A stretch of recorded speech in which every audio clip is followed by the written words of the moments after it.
झोप चालली काय? मस्त. आणि याच्यात गरमी गिरमी होईल.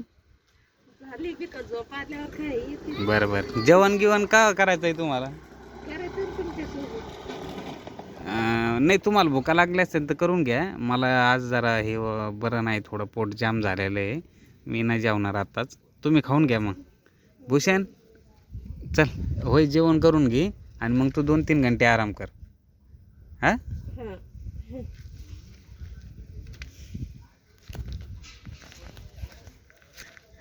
बघितलं की मित्रांनो, त्यांचा चालला आहे आराम. आज आराम म्हणजे कसं आहे, आता बॅड लक असं झालं की आपण काल 2 स्टॉल लावले होते नाही का. कारण की हे सामान सगळं विकायचं होतं. आता आपलं 4-5 दिवस दुकान बंद राहणार आहे नाही का. तर त्याच्यामुळे काल लावलं होतं. तर काल आपला माल काही विकला नाही एवढा. तर मग आज यावंच लागलं. आणि काल तर हे आपलं लावलं आहे स्टॉल नाही का. हे आपली तुम्हाला दाखवतो.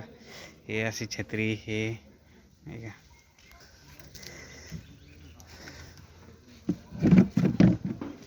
अशी परिस्थिती मित्रांनो. आता काय सांगायचे, बायकोची पण खूप दयीन आहे. आता काल एवढा त्रास म्हणजे झोप नव्हती. पण काय करणार, कोणाला सांगणार नाही का. तर मी आता परिस्थिती खूप, तरी बायको खूप सहन करते मित्रांनो. काय करणार आहे, बिचारीच्या नशिबी आलं आहे. माझ्यामुळे त्यांचं पण आयुष्य खूप कमी वयामध्ये उद्ध्वस्त होत आहे नाही का. तरी तुमच्या सपोर्टमुळे थोडंसं बरं आहे. आणि अशी परिस्थिती मित्रांनो, मागचा जर विचार केला ना माझ्या सुखा, तर अक्षरशः खूप पस्तावा येतो आहे. ड्युटी करणं प्लस घरचं सगळं काम, धुणे भांडं स्वयंपाक आणि त्याच्यानंतर माझ्यासोबत इथं स्टॉलवरती यायचं. आणि स्टॉलवर आल्यावर सुद्धा आहे ना, मला कोणतंच हात लावू देत नाही. कोणत्या सामानाला, उचलायच्या वस्तू जड, पाण्याचे बॉक्स असतील, टेबल खुर्ची गाडी सगळं त्यांनीच करतात. कारण की ते म्हणतात तुम्ही चांगली तब्येत आहे तर उचलू नका, काही होईल म्हणून मला ते करू देत नाहीत.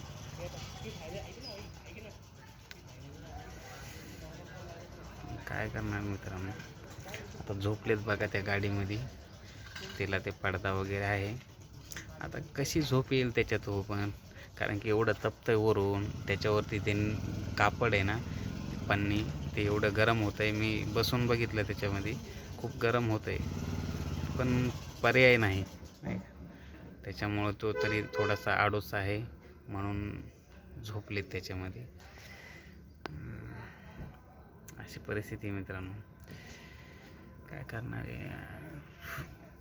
आणि मला पण आता काय करणार, पर्याय एवढ्या गरमीमध्ये मला पण थांबणं शक्य नसतं. पण मी बार थोडा बर्फ घेतो, थोडा ओटायला लावतो. आणि माझे कंटिन्यू कपडे ओले असतात. मी थोडंसं त्याच्यावरती पाणी टाकत असतो, जेणेकरून त्या पाण्यानं माझं शरीर थोडं थंड राहील.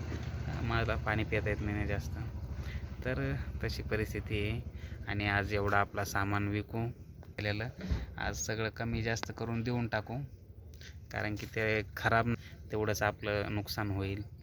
आणि फेकून देण्यापेक्षा आज विकून टाकू. आणि मग 4-5 दिवस आपला स्टॉल बंद राहील. आता मुलाचा बड्डे आहे, तर त्याच्या बड्डेला मला गावाकडे जायचं आहे. आम्हाला सगळ्यांनाच जायचं आहे.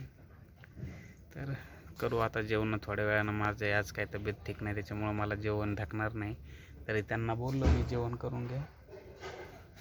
करायलात का जेवण भूषण? जेवण करायला तुम्हाला दाखवतो आता त्यांची जेवण.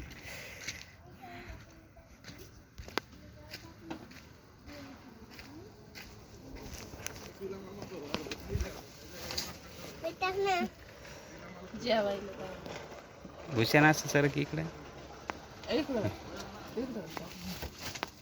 करा जेवण. मित्रांना म्हणा जेवण करा. आमचं चाललंय जेवण. आज पप्पा नाही जेवायले आमच्यासोबत. थोडा दम लागायला ना त्याच्यामुळं. तरी बरं आहे तुमची. तरी पण थोडंसं जेवा, नंतर थोड्या वेळानं. चला चला मित्रांनो, घ्या काळजी, शरीराला जपा आणि सपोर्ट कायम राहू द्या. तुमचा भाऊ, आजारग्रस्त भाऊ म्हणून थोडंसं सहकार्य करा. आता बसलो ही आपली मर्सिडीज गाडी, त्या गाडीचे पण आपले आतापर्यंत पैसे फिटले. तिनं आपल्याला खूप साथ दिली आणि तिच्यावर जे लहान मुलं खेळलेत त्यांचा तो आनंद, त्यांनी आपल्यासाठी खूप आशीर्वाद दिला असावा. त्यामुळे आपली तब्येत थोडी बरी व्हायला लागली. ही स्टॉल आपला. आता बसलो आपण. चला बाय.